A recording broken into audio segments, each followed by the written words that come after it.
예, 오늘은 창작의 비밀에 대해서 그리고 한강 작가에 대해서 여러분들이 한 번도 들어보지 못했던 그런 얘기 잠깐 좀 들어보려고 해요. 여러분 그 소설가하고 그 시인이 이 언어에 대해서 가지고 있는 그 공통점과 큰 차이점이 있거든요. 공통점이기도 한데 그것 때문에 벌어지는 굉장히 극단적으로 다른 그 아주 큰 차이가 있어요. 그게 뭔지 아십니까? 예, 이건 이제 창작의 비밀인데요. 사실은 이건 창작하는 사람들도 잘 이제 몰라요. 의식을 하지 못하고 다만 이제 저 같은 이제 비평가가 예민하게 그것을 감지해서 말씀을 드리는 건데, 시인과 소설가는 즉 문학을 하시는 분들은 기본적으로 언어라고 하는 것을 굉장히 중요하게 생각하지만 사실은 언어에 대해서 굉장히 큰 불신이 있습니다.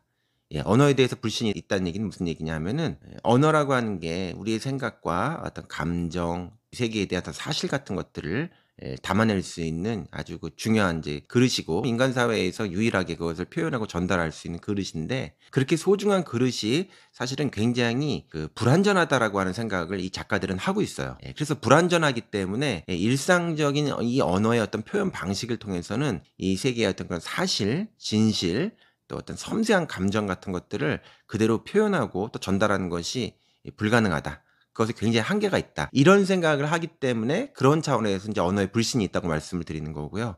그래서 그런 언어의 불신을 극복하고 언어의 불신에 입각해서 한계에 대한 인식을 통해 가지고 그 언어를 가장 섬세하고 정확하게 전달하려는 그런 목적 때문에 사실은 문학 창작을 한다고 볼 수 있습니다. 이게 바로 인제 그 시인과 소설가의 언어에 대한 기본적인 공통점이에요. 그런데 이런 생각을 가지고 있기 때문에 둘 사이에서 굉장히 그것을 전달하는 표현하는 그런 방식 사이에 굉장히 대립적인 차이가 있어요. 어떤 차이가 있냐면은 소설가는 그 언어를 불신하기 때문에 가능한 일상적 언어가 아닌 문학적 언어를 통해 특히 자기가 쓰는 그 소설이라고 하는 창작 행위를 통해 가지고 가능한 아주 섬세하게 말을 하기 위해서 어떤 방식을 취하냐 하면은 보통 일상의 언어를 통해서 우리가 말하고 표현하는 것보다는 훨씬 더 과잉된 언어, 그 많은 언어를 사용해요. 그래서 우리가 그냥 간단하게 뭐 "기분이 좋다. 오늘 날씨 어때요? 좋네." 이렇게 단순히 표현할 수 있는 것도 그것을 몇 페이지에 걸쳐 가지고 상세하게 이렇게 날씨의 어떤 상황을 묘사한다라든가 자기가 가지고 있는 그런 어떤 감정 상태, "당신을 사랑합니다."라고 한마디 보통 사람들이 하는 얘기를 그 사랑한다는 말 자체가 정확하게 자기 생각을 표현하지 못한다고 생각하기 때문에 그 사랑의 감정을 표현하기 위해서 굉장히 거기다가 디테일하게 몇 페이지에 걸쳐서 그것을 묘사를 해요. 또 뭐 프루스트의 잃어버린 시간을 찾아서 같은 굉장히 유명한 소설에서도 나오지만 어떤 그 음식의 맛, 마들렌 과자, 빵 한 조각의 어떤 그 맛을 표현하기 위해서 거의 뭐 책 한 권을 거기다가 쓰기도 하는 이런 일을 하는 것이 바로 소설가입니다. 반대로 시인은 거꾸로예요. 그 언어에 대한 불신이 워낙 시인은 극단적이다가 보니까 언어 자체가 가지고 있는 그 한계가 있기 때문에 아무리 그 자세하게 묘사하려고 하더라도 정확하게 이 세상의 진실을 언어를 통해서 묘사하기는 어렵다고 봐요. 그렇기 때문에 시인은 소설가처럼 말을 많이 사용해 가지고 자세하게 그것을 설명하려고 하는 것이 아니라 오히려 말을 아낍니다. 그 말을 아끼려고 하는 데서 나오는 것이 바로 그 시라고 하는 것이 가지고 있는 그 생략된 언어예요.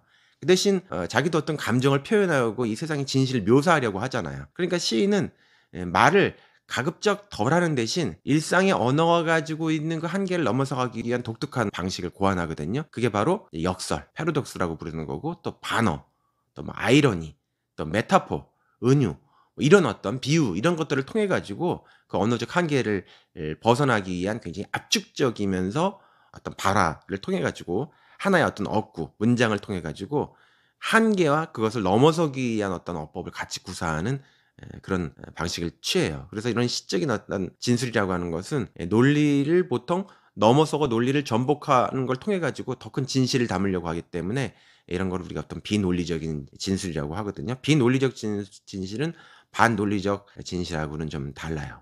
근데 그 한강의 선생은 시도 쓰고 소설도 쓰는 분이죠. 그러니까 이렇게 시도 쓰고 소설도 쓰는 분이 가지고 있는 그 특징이 있는데 보통 소설을 쓰는 분은 그런 방식을 통해서 자기 창작을 계속 해 나가거든요.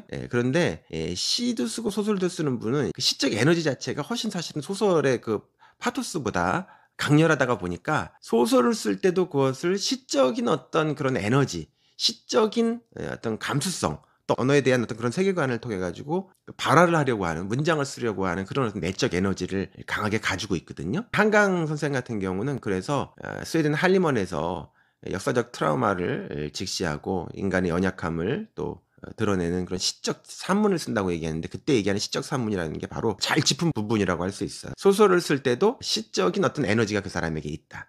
그래서 그런 시적인 에너지를 통해 가지고 드러나는 어떤 그런 소설적 표현들이 많은데, 특히 한강의 소설 중에서 흰이라고 하는 소설, 시에 가까운 소설을 썼다고 볼 수 있고, 또 제가 개인적으로 또 가장 좋아하는 소설 중에 하나인 시라버 시간 같은 것에서 주인공의 그 캐릭터가 말을 하지 못하는, 말을 잃어버린, 말을 잃어간 주인공이 거기 등장을 하거든요. 거기서 말을 잃어간다라고 하는 것도 크게 보면 사실은 이런 시적 에너지가 가지고 있는 그 감수성이 그런 캐릭터를 통해서 드러났다고 얘기할 수 있어요. 말을 하지 못한다라고 하는 건 결국 말을 줄인다 하는 것하고 되게 비슷하잖아요. 말을 줄이고 말을 하지 못하는 사람이 오히려 거기서 히라버를 배움을 걸 통해 가지고, 히라버라고 하는 어떤 인간의 어떤 그런 그 끝까지, 극한까지 밀어붙였던 그런 이상적인 고대어인데, 말을 잃어가는 주인공이 그렇지만 히라버를 배워간다라고 하는 과정 자체가 일상의 언어는 줄이지만 이 세계의 어떤 진실이나 진상을 드러내는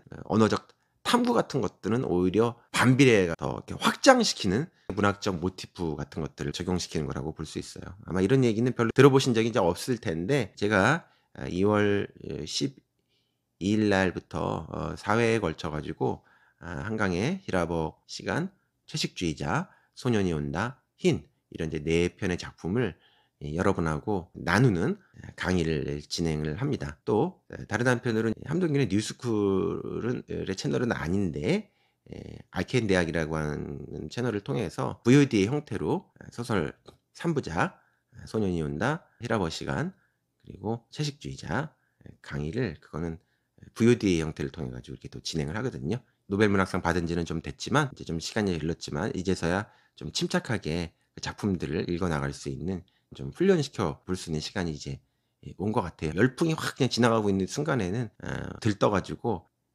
이런 공부를 하기가 좀 어렵거든요. 소설을 우리가 뭐 소설이나 읽지 이렇게 얘기하지만, 한강 소설 같은 소설은 그렇게 읽기 쉬운 소설은 아니에요. 책 읽기 훈련을 통해서만이 또 읽을 수 있는 그런 또 있거든요. 한강 소설 읽기 많이 참여해 주시기 바랍니다. 기다리고 있겠습니다.